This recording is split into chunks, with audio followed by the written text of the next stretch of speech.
A good low kick there from James. Benn just looks to be counter-fighting. Oh, and a flying knee attempt there. Didn't quite connect. Another low kick checked by James. Sorry, by Benn. James opting for the low kick and shoots in. Gets a takedown, but he's almost reversed.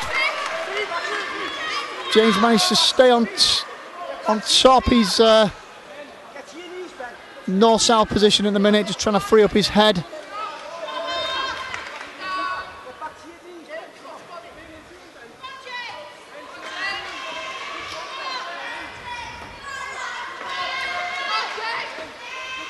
James looks like he's going to work for that leg, but there's no twisting ankle locks in this fight. He could possibly move down. He's landing some good headshots there from underneath. Benn gets to his knees. He's got the neck not quite tight enough. I think James is still looking to flatten him out. He's moving into mount. Benn is sat up there and he's trying to drag him off the fence if he wants to land anything substantial there.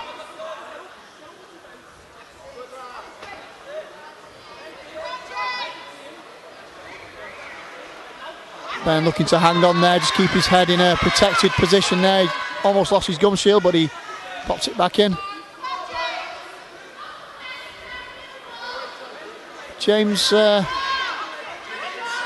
he's in mount, but not doing an awful lot with it at the minute. I think the position's just a bit awkward. He's hunting for the guillotine there. And there we go, some right hands. But Benn defending well, keeping that head tucked in, keeping out of the range of those shots. And he's flattened him out now. He's got a chance to open up. Oh, striking from the bottom though, Benn. Again, ducks that head in tight.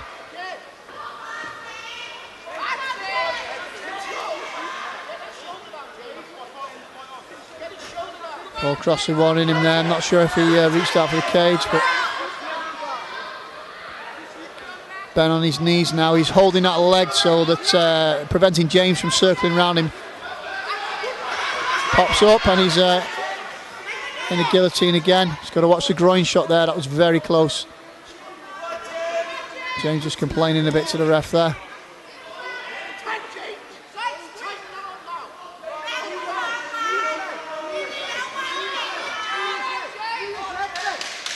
Last 10 seconds coming into the round. He's got the head there, he should go for it really. He's going to run out of time.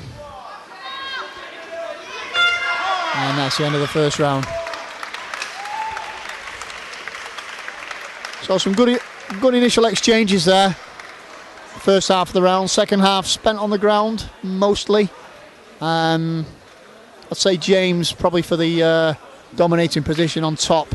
Probably edges that round, but that's just my opinion. I'm not one of the judges.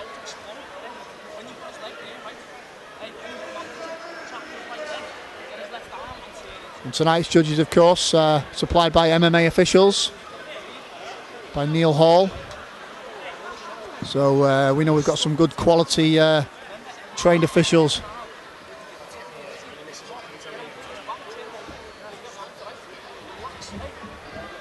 Joining me again, K-side, Mr. Sean Martin. Hello, Darren. For round two. Did you see any of that first round, Sean? No, how did it go, mate? I'm sorry. Very good. Good stand-up exchanges initially. James doing a lot of low kicks. Benn sort of counter-boxing, really. He went to the ground. James spent most of it on top. But very good defence from Benn. Kept his head tucked in, up against the fence, even though he was in mount, and prevented a lot of shots from James. Good, good. So here we go, round two. Oh, flying knee attempts again, but it looked like it just caught it. Yeah. Lot of sweat in this fight, mate. The Welsh lads, the takedown again. The Welsh lads always come to fight. On a nice takedown there. Good. Double leg. He's inside guard. He's keeping his head down for the moment. Always find it hard, Darren, to keep head control when you're sweaty into the second round of a fight. Definitely, yeah. Is that a bit of blood on his back? It looks. Bleeding. I don't know who it's coming off.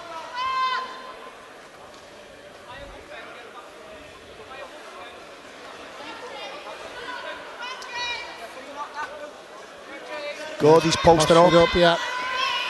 So similar to round one again, he's posturing up, but Benn's keeping his head in tight when he does to avoid those shots. Yeah. Not sure where that blood's coming from. I can't see it at this angle at the moment. Sometimes it's a cut inside the scalp that are, you can't see them. Yeah. And he's trying his best to ground the pound. Yeah. That was a right heavy hand there, shot. yes. That was a heavy shot. A few more of those. Just need to keep those in flurries to finish the fight. Okay. You could work for a head and arm choke there if you let the lad sort of squirm away.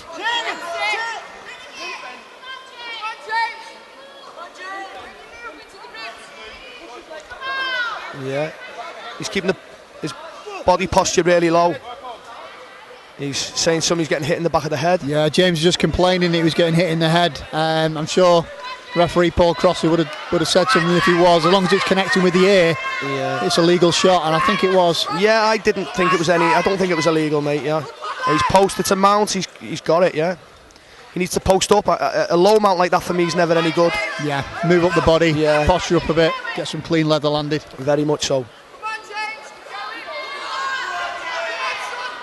Ben needs to be a bit more active, I think. He's just lying flat there. He needs to bridge, bridge, work on his escapes more. It's only a matter of time when you're in that position. You're looking to shrimp for hip escapes and just work. You can't just sit flat. Again, if you get to high mount, it's big shots coming down. That's a bit at the back of the head there. Yeah, I think the referee's looking very closely there. Sometimes when guys turn away, it's just part of the game, that, and you hit them in the back of the head, and you don't mean to, It was in the back of the head, that, unfortunately. Yeah. Well, James was the one who was complaining last time, so maybe that was a bit of retribution. Yeah. Well, for what he thought was on himself. What goes around, eh? And here we go, last 10 seconds of the round. Most of that on the ground, Darren, but very active.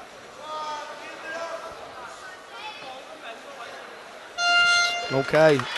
So just seems to be squeezing his opponent at the end there. I think the last 10 seconds, you'd just go for it, wouldn't you? Yeah. Well, what I do in my gym, I don't know you, Darren, we train for the klaxon, so you may as well go for something in that 10 seconds, because if you don't, you're not going to mess up too badly, are you? Well, you're only giving position away for 10 seconds, we're not for the rest of the round. Yeah, and I'd agree with that, Sean. So how would you put that round? Well, it's hard to score. I mean, you'd have to give it to James, I think. Yeah, stayed on top for the majority of the round. I'd say mainly, he was active. It wasn't, what you'd say an explosive ground fight, but you've got to look at domination, and I think he had, top position a lot of the time of the round. It's very warm in here tonight. It is. It takes a lot out of the fight, as you can see. Like you said earlier, dripping in sweat. It's that. It sounds. It's that rainy weather that's very warm. So sort of a Bangkok weather. All we need is the broken bagpipes. Some are there. So here we go for round 3, third and final round. I think Paul's telling him about a bit of petulance there. Yeah. Good. That's a good thing to see. Good to see. Yeah. Good to see between the fighters. Now they'll kick the shit out of each other. Yeah. We've got a low kick there. Oh. Spun out. Another good takedown. He's in side control this time. He's gone from mount. Got one leg caught there in half guard. I always try and work from side control first, Darren, That's never going to go on.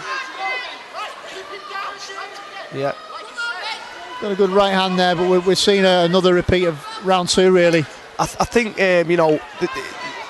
he's scared of posting right up and losing position with a bridge, Yeah. Just lying there, laying and praying, as they call it in MMA, it's a way to win. It wins fights, not an exciting way to win fights. So, we all want to see the big leather being thrown, don't we? That's what we come to see, not to see two guys holding each other. No.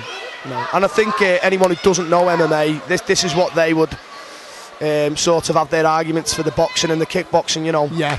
I mean, don't get me wrong, there's a lot of skill going on. You can see that both working for position, changing the pressure, and, there's a constant battle there. Takes the MMA trained person to see that, really, though. Yes, definitely. I mean, his posture's very good. His weight distribution's very good. Tight, yeah.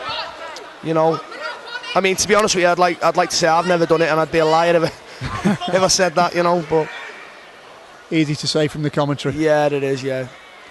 And Paul stood it up there. I'm glad he did. Yeah. Okay. He's got a trap Maeve, I think. 2 points he's taken off him. 2 points.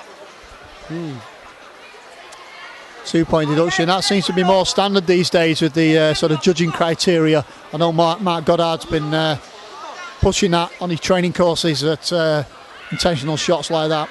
2 point deduction. Yeah. Sometimes I don't know whether I agree with that. I don't know whether I don't agree with that. But I think the 1 point thing, if you take 1 point off, you can still win the round. If it's a 10-8 round, you take 1 point off, you can still win it. So it kind of takes that away. You know, if you get 2 off, you've pretty much lost that round, haven't you? I think Paul actually did warn them at the beginning of that round as well, Darren, for the petulance, you know, that was going on, tit for tat stuff. You know, let's hope we touch gloves and away we go again. You know, I don't think it'll make a massive outcome to this fight because, you know, especially it's going back to position, so I don't think it'll make a massive outcome, Darren, to be honest with you. I think, you know, he was going to win anyway, to be honest with you. If it ends up this way, never say never.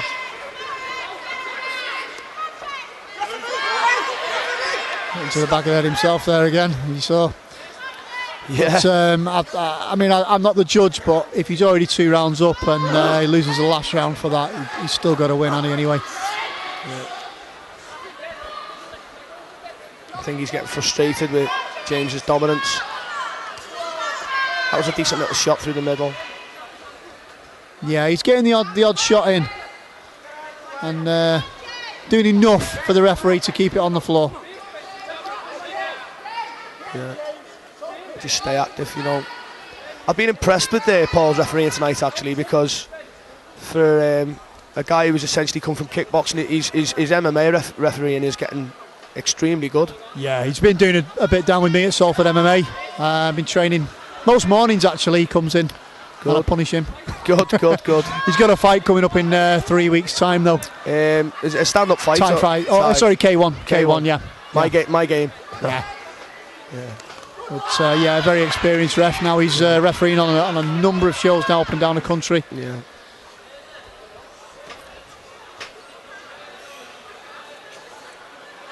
Originally from Luton, I think, Paul. That's right, yeah. Still goes down training every now and again at Storm. Yeah. I know he was down there a couple of weeks ago training with those guys. Normally trains up at Walkden with Ronnie Thompson. Yes.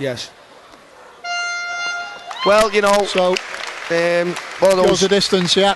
One of those fights that was grounded out rather than won.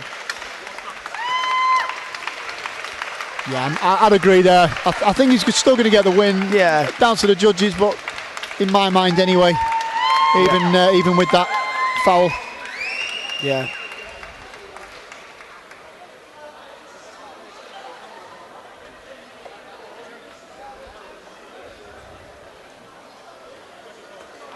So judges just collecting the scorecards together now. This is the first fight that's gone the distance, is it? Yeah, tonight. Yeah. I think so. Yeah. I was hoping John Carney's fight was going to go the distance before. I have to admit that was a cracking fight, and I've got some of his blood on the score sheets here, Sean. If you want to give it back to him. Yeah. Splattered us. Yeah. Unfortunate. I think, you know, it was a very close fight to judge. You know, it was a very entertaining fight. Just been speaking John about, you know, dropping a weight. He's always fighting guys who are much more muscular than him, John. He needs to cut a bit more weight for me. Right. Is he good with his diet? Is that something he finds hard? No, John come to me at 90 kilos. I can't complain. He's been very good. Really? Yeah, very good. Didn't realise he was that heavy. Yeah, he's done well then.